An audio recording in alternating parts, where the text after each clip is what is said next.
आसमान का सीना चीरकर जब कोई चीज आवाज की रफ्तार से भी 3 गुना तेज निकलती है तो उसे सिर्फ मशीन नहीं कहते, उसे कहते हैं मौत की दस्तक। अभी तक हम और आप जमीन पर टैंकों की लड़ाई या समंदर में पनडुब्बियों की रेस देख रहे थे, लेकिन असली खेल तो अब बादलों के ऊपर शुरू हुआ है। एक ऐसी खबर आई है जिसने रातों रात भारतीय वायुसेना की ताकत को उस मुकाम पर पहुंचा दिया है जिसके सपने हम दशकों से देख रहे थे। दुश्मन सोच रहा था कि वो आसमान में अपने बड़े बड़े जासूसी विमान उड़ाकर अपनी हवाई आंखें अवैक्स खोलकर भारत के छप्पे छप्पे पर नजर रखेगा। वो सोच रहा था कि वो हमारी सीमाओं के अंदर झांकेगा और हमें पता भी नहीं चलेगा। लेकिन उसे यह नहीं मालूम था कि भारत की शांत प्रयोगशालाओं के अंदर एक ऐसा तूफान तैयार हो रहा था जो उसकी इन आंखों को ही फोड़ने के लिए बेताब है। ये खबर किसी साधारण मिसाइल टेस्ट की नहीं है। ये खबर भारत के उस मास्टर स्ट्रोक की है जो डिफेंस टेक्नोलॉजी की दुनिया में एक नया अध्याय लिखने जा रहा है। एक ऐसा प्रोजेक्ट जिसे अब तक बहुत ही गुप्त रखा गया था, अब अपने सबसे निर्णायक चरण यानी फेज 3 में दाखिल हो चुका है। चीन और पाकिस्तान के रडार अब हो जाएंगे पूरी तरह अंधे। डीआरडीओ की लैब से बाहर निकला वो फार्मूला जो बदल देगा युद्ध का नक्शा। सिर्फ एक धमाका और 400 किलोमीटर दूर उड़ता हुआ दुश्मन का कंट्रोल रूम मिल जाएगा खाक में। सुपरसोनिक रफ्तार से मौत बनकर दौड़ने वाली तकनीक ने दुनिया को चौंकाया।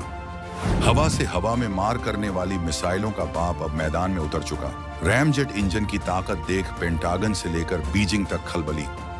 फेज 3 का ग्रीन सिग्नल मिलते ही भारत की एयर डिफेंस को मिला वो ब्रह्मास्त्र जिसके सामने अब स्टील्थ फाइटर भी भरते नजर आएंगे पानी।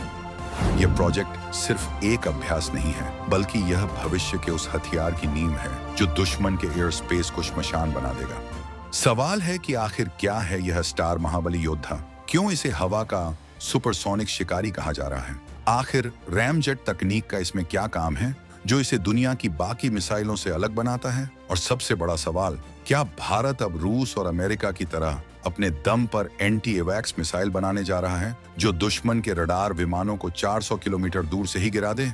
हम आपको बताएंगे इस धमाकेदार खबर की पूरी कहानी, तो बने रहिएगा वीडियो पर और इस संबंध में आपके जो भी विचार हों कमेंट में लिखकर जरूर बताइएगा। चलिए अब सस्पेंस के इस पर्दे को पूरी तरह से हटाते हैं और आपको रूबरू कराते हैं उस तकनीक से जिसका नाम है स्टार। इसका पूरा नाम है supersonic target for air defence research. खबर बिल्कुल ताजा और पक्की है कि डीआरडीओ का यह महत्वाकांक्षी प्रोजेक्ट अब अपने फेज 3 यानी एडवांस्ड इंटीग्रेशन चरण में पहुंच चुका है। अब आप सोचेंगे कि भाई यह टारगेट क्या बला है, क्या यह कोई मिसाइल है या कुछ और? तो इसे बहुत ही सरल भाषा में समझिए। जब हमारी सेना अपने एयर डिफेंस सिस्टम जैसे आकाश, MRSAM या S-400 का टेस्ट करती है तो उसे निशाना लगाने के लिए सामने कुछ चाहिए होता है।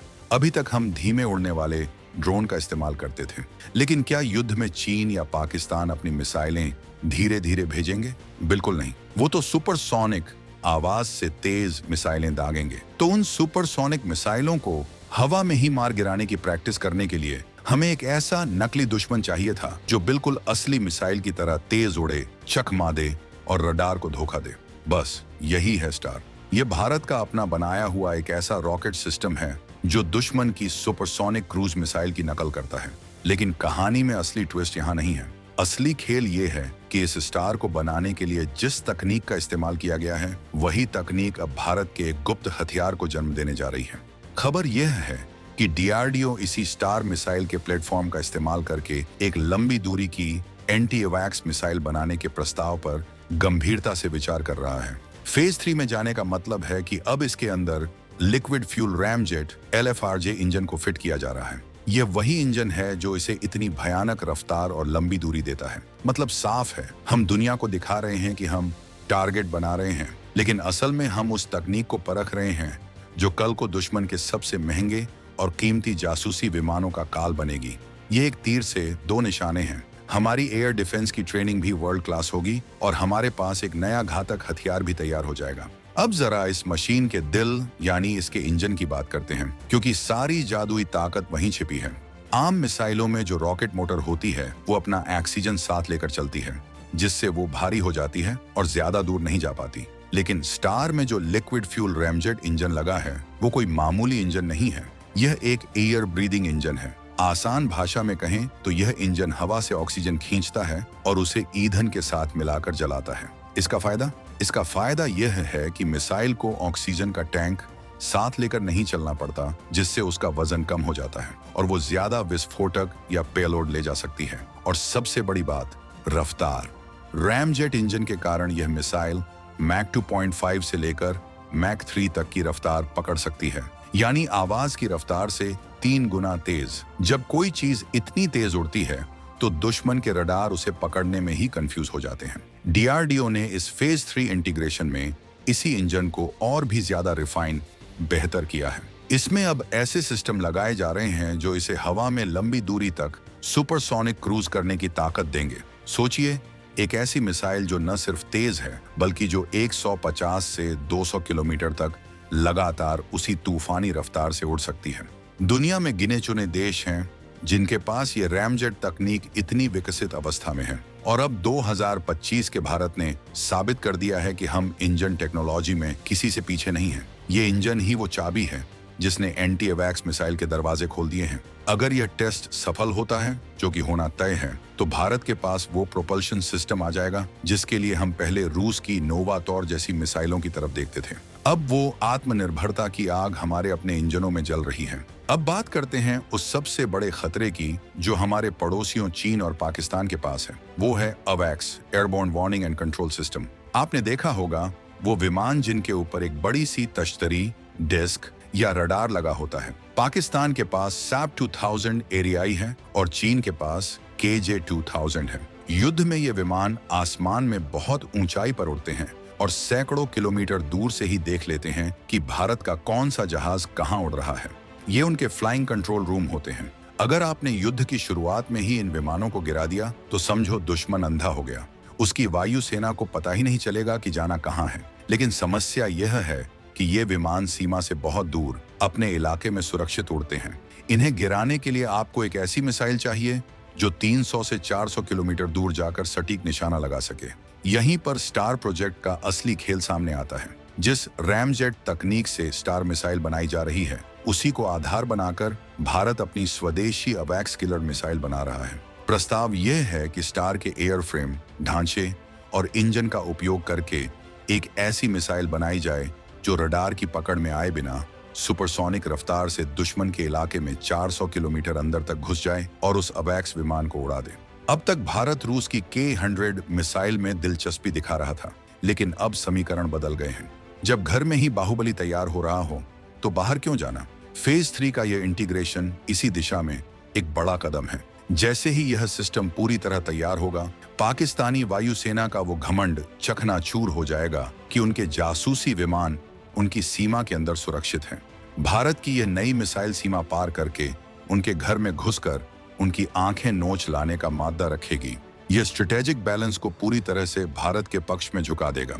हमें यह समझना होगा कि यह तकनीक सिर्फ एक हथियार नहीं बल्कि एक कूटनीतिक तमाचा भी है। चीन लगातार पाकिस्तान को अपने आधुनिक ड्रोन और रडार सिस्टम दे रहा है।